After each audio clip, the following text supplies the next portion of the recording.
Hi welcome to happy life. இந்த வீடியோவில் என்ன பார்க்க போகிறோம் அப்படின்னா, டிஜி சில்வரை வந்து ப்ரீ க்ளோஸ் பண்ணுறதை பற்றி தான் நான் உங்களுக்கு இந்த வீடியோவில் ஷேர் பண்ண போகிறேன். ஃபஸ்ட்டு நீங்கள் க்ளோஸ் பண்ணிட்டீங்களா அப்படின்னு கேட்டால், நான் வந்து க்ளோஸ் பண்ணிட்டேன். நான் பே பண்ணியிருந்த அமௌண்ட் வந்து பார்த்திங்கன்னா 7227 ரூபாய். எனக்கு நியர்பை பிரான்ச் எதுன்னு பார்த்தீங்கன்னா விருகம்பாக்கம் பிரான்ச் தான்.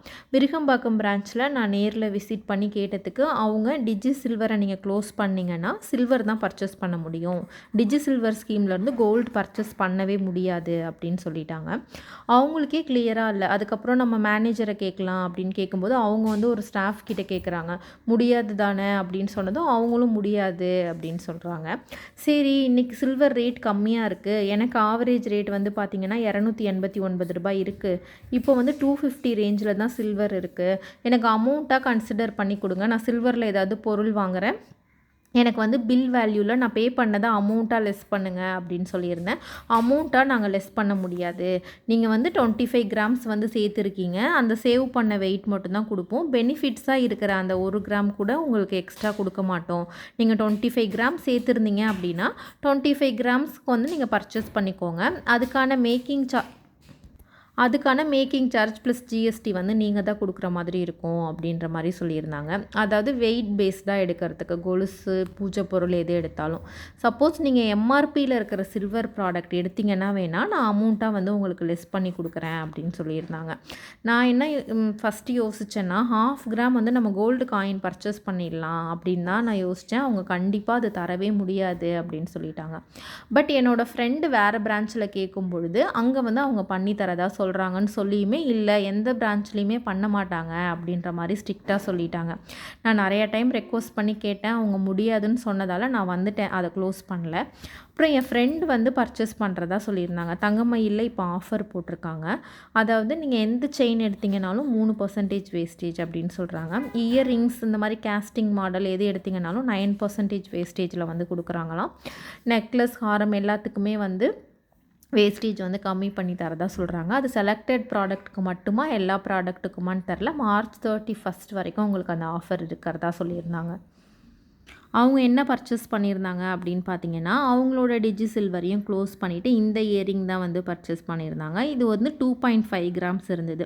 இயரிங்கோட மாடல், குவாலிட்டி, அந்த ஹெச்ஓஐடி நம்பர் எல்லாமே வந்து சூப்பராக தான் இருந்துச்சு. என்ன ஒரு டிஸ்அட்வான்டேஜாக நான் பார்த்தேன் அப்படின்னா, ஃபஸ்ட்டு நான் ஆன்லைனில் தான் க்ளோஸ் பண்ணியிருக்கேன். டிஜி கோல்டு வந்து 2 டைம் போட்டிருக்கேன். ஒரு டைம் வந்து நான் ஆன்லைனில் க்ளோஸ் பண்ணியிருக்கேன். செகண்ட் டைம் வந்து ஷாப்பில் போயிட்டு காயின் மட்டும் வாங்கிட்டு வந்தேன். அப்போல்லாம் எனக்கு நல்லா தான் இருந்தது எக்ஸ்பீரியன்ஸ். இந்த தடவை தான் வந்து எனக்கு கொஞ்சம் ஒரு பேட் எக்ஸ்பீரியன்ஸ் தான் தங்கமயிலில். யாருமே ஒரு கிளியராக பதில் சொல்ல, எடுத்து காமிக்கிறவங்களும் பார்த்திங்கன்னா, நம்ம சில்வரே சரி ப்ராடக்ட் வாங்கிக்கலாம் அப்படிங்கும்போதும் நம்ம கேட்டதெல்லாம் அவங்க எடுத்து காமிக்கலை அப்படின்னு தான் நான் சொல்லுவேன். எனக்கு கொஞ்சம் வந்து நான் பேடாக தான் ஃபீல் பண்ணேன் தங்கமயிலில்.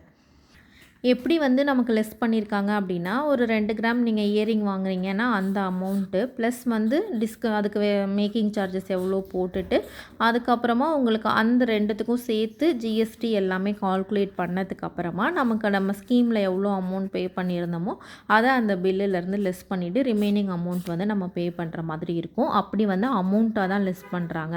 நம்ம சேர்த்து வச்சுருக்கிற கிராம்ஸாவோ அந்த மாதிரி வந்து அவங்க கன்சிடர் பண்ணல, அமௌண்ட்டாக தான் லெஸ் பண்ணுறாங்க. நீங்கள் இன்றைக்கி யாராவது ப்ரீ க்ளோஸ் பண்ணணும் அப்படின்னு நினைக்கிறீங்கன்னா, மதுரை பிரான்ச்சில் பண்ணி கொடுக்குறாங்க, தருமபுரி பிரான்ச்சில் பண்ணி கொடுக்குறாங்க, இந்த பிரான்ச்லலாம் பண்ணுறாங்க அப்படின்னு சொல்லிகிட்டே நீங்கள் கேளுங்க. அந்த பிரான்ச்சுக்கே அவங்கள அங்கேருந்து கால் பண்ணி கன்ஃபார்ம் பண்ண சொல்லுங்கள், இந்த பிரான்ச்லலாம் பண்ணி கொடுக்குறாங்க அப்படின்ட்டு. சில்வரை வந்து இனிமேல் இன்வெஸ்ட்மெண்ட்காக வாங்குறது வந்து இன்னும் கொஞ்சம் அதோட ரேட் வந்து ஸ்டேபிளாக ஆனதுக்கப்புறம் தான் யோசிக்கணும். உங்களுக்கு யூசேஜுக்கு வேணும் அப்படின்னா மட்டும் இப்போ பர்ச்சேஸ் பண்ணிக்கோங்க. அப்படி இல்லைன்னா இந்த மாதிரி டைமில் வந்து நீங்கள் சில்வர் வந்து இன்வெஸ்ட்மெண்ட்காக பர்ச்சேஸ் பண்ண வேண்டாம். ப்ரீ க்ளோஸ் பண்ணணும் அப்படின்னு நினைக்கிறவங்க கூட ப்ரீ க்ளோஸ் பண்ணிவிட்டு கோல்டாக நீங்கள் பர்ச்சேஸ் பண்ணிக்கிறது தான் பெட்டராக இருக்கும். என் ஃப்ரெண்டை வந்து நான் அந்த பிரான்ச்சில் க்ளோஸ் பண்ண சொல்லிவிட்டு நான் அமௌண்ட்டாக வாங்கிட்டேன். அந்த அமௌண்ட் யூஸ் பண்ணி தான் நான் அதுக்கப்புறம் 1/2 கிராம் காயின் ஆர்டர் பண்ணியிருந்தேன் அப்படின்னு சொன்னேன் இல்லையா, காது காசு. அந்த காது காசு வந்து ஆர்டர் பண்ணியிருந்தேன். இப்போது காது காசு வந்து உங்களுக்கு ஸ்டாக் இல்லை, ஆட் டு கார்ட் ஆப்ஷன் காமிக்கல, சென்ட் என்கொயரி அந்த மாதிரி தான் காமிக்குதுன்னு சொல்கிறீங்க. இப்போ வந்து அது ஸ்டாக் இல்லை. ஒன்ஸ் ஸ்டாக் பண்ணும்போது அவைலபிளாக இருக்கும்போது கண்டிப்பாக நான் உங்களுக்கு வந்து ஷார்ட் வீடியோவில் போடுறேன்.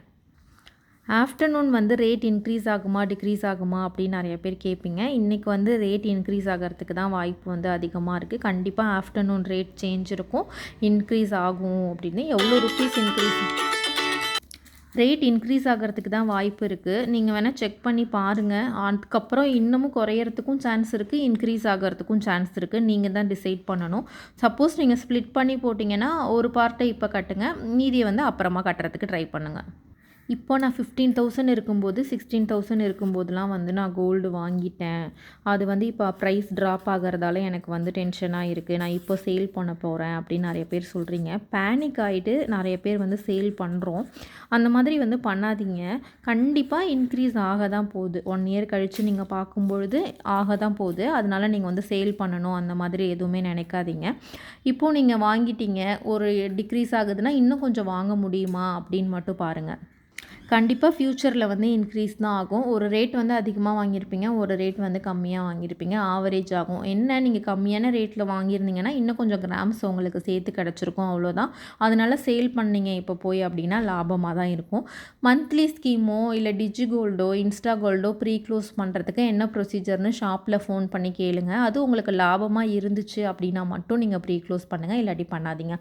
டிஜி சில்வராக இருந்தாலும் அப்படின்னா இனிமேல் நீங்கள் டிஜி சில்வரை க்ளோஸ் பண்ணிங்கன்னாலும் திரும்ப ஸ்கீம் ஆரம்பித்து அப்பப்போ கொஞ்சம் கொஞ்சம் அமௌண்ட் எவ்ரி டிப்புக்கு நீங்கள் போட்டிங்கன்னா உங்களுக்கு வந்து கரெக்டாக இருக்கும்.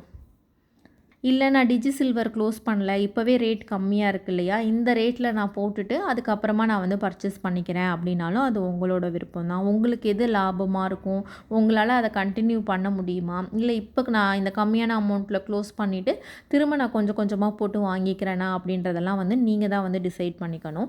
இப்போது தங்கமயிலில் ஆஃபரும் போயிட்டுருக்கு. ஜுவல் செயின் இயரிங்ஸு இதுக்கெல்லாம் ஆஃபரும் போயிட்டுருக்கு. டிஜி சில்வரும் உங்களுக்கு க்ளோஸ் பண்ணணும் லாபமாக இருக்கும் அப்படின்னு தோணுச்சுன்னா நீங்கள் க்ளோஸ் பண்ணி பர்ச்சேஸ் பண்ணிக்கலாம். இல்லைனா நீங்கள் வந்து கண்டினியூ பண்ணுறது தான் வந்து நல்ல ஆப்ஷனாக இருக்கும். இன்றைக்கி வந்து ஆஃப்டர்நூன் கோல்டு ரேட் இன்க்ரீஸ் தான் ஆகுது. இப்போ யாராவது சீட்டு கட்டணும், இல்லை கோல்டு காயின் ஆர்டர் பண்ணணும், டிஜி கோல்டு இன்ஸ்டா கோல்டில் போடணுன்னா உங்களோட அமௌண்ட்டில் ஒரு பார்ட் வந்து நீங்கள் இன்றைக்கி போடுங்க. இன்னும் கொஞ்சம் நாள் கழித்து கம்மி ஆகும் அப்படின்னு தான் சொல்கிறாங்க. அப்போ கம்மியாச்சுன்னா அப்போ கொஞ்சம் நீங்கள் வந்து பர்ச்சேஸ் பண்ணிக்கலாம். இல்லை அப்போ ஏறுனாலும் இப்போ உங்கள் ஒரு அமௌண்ட்டை வந்து கம்மியான அமௌண்ட்டில் சேவ் பண்ணிட்டீங்க அப்படின்ற மாதிரி ஒரு சாட்டிஸ்ஃபேக்ஷனும் இருக்கும். நீங்கள் உங்கள் ஷாப்பில் உங்கள் பிரான்ச்சில் வந்து கேளுங்க, இந்த மாதிரி டிஜி சில்வரை வந்து க்ளோஸ் பண்ண முடியுமா, அமௌண்ட்டாக லெஸ் பண்ணுவீங்களா, கிராமாக கன்சிடர் பண்ணுவீங்களான்னு நீங்கள் கேட்டிருந்தீங்கன்னா அவங்க என்ன சொன்னாங்க அப்படின்றத கண்டிப்பாக வந்து கமெண்ட்டில் சொல்லுங்கள். அண்ட் நிறைய பேர் வந்து கேட்டுகிட்டே இருக்கீங்க, இதில் வந்து உங்களுக்கு எப்படி ஆகும், கோல்டு ரேட் வந்து எப்படி ப்ரிடிக்ட் பண்ணுறீங்கன்னு. நீங்கள் வந்து லைவ் சார்ட் பாருங்கள் கோல்டோடது. டாலர் வந்து எந்த லெவலில் போயிட்டுருக்கு அப்படின்னு. டாலர் அதிகமாகும்போது ரேட் இன்க்ரீஸ் ஆகும், டாலர் டிக்ரீஸ் ஆகும்போது ரேட் வந்து கம்மியாகிற மாதிரி உங்களுக்கு தோணும். அதை வச்சு நீங்கள் வந்து கன்சிடர் பண்ணுங்கள். கோல்டு கிட்கோன்னு சொல்லிட்டு ஒரு ஆப் இருக்குது, அதை வச்சும் நீங்கள் பண்ணலாம். பட் இது 2 வச்சு கன்ஃபார்மாக நம்ம கோல்டு ரேட்டை சொல்லிட முடியுமா அப்படின்னா அது சொல்ல முடியாது. நமக்கு வந்து ஐஎன்ஆர் வேல்யூ இந்த மாதிரி நிறைய ஃபேக்டர்ஸ் இருக்குது, அதை பொறுத்தும் வந்து ரேட் டிஃப்ரென்ஸ் வரும். இது 2த்தில் பார்த்தீங்கன்னா ஓரளவுக்கு உங்களால் வந்து ரேட் அனலைஸ் பண்ண முடியும் அப்படின்னு நினைக்கிறேன். வீடியோ யூஸ்ஃபுல்லாக இருந்துச்சுன்னா சேனலை சப்ஸ்கிரைப் பண்ணிக்கோங்க. தேங்க்யூ.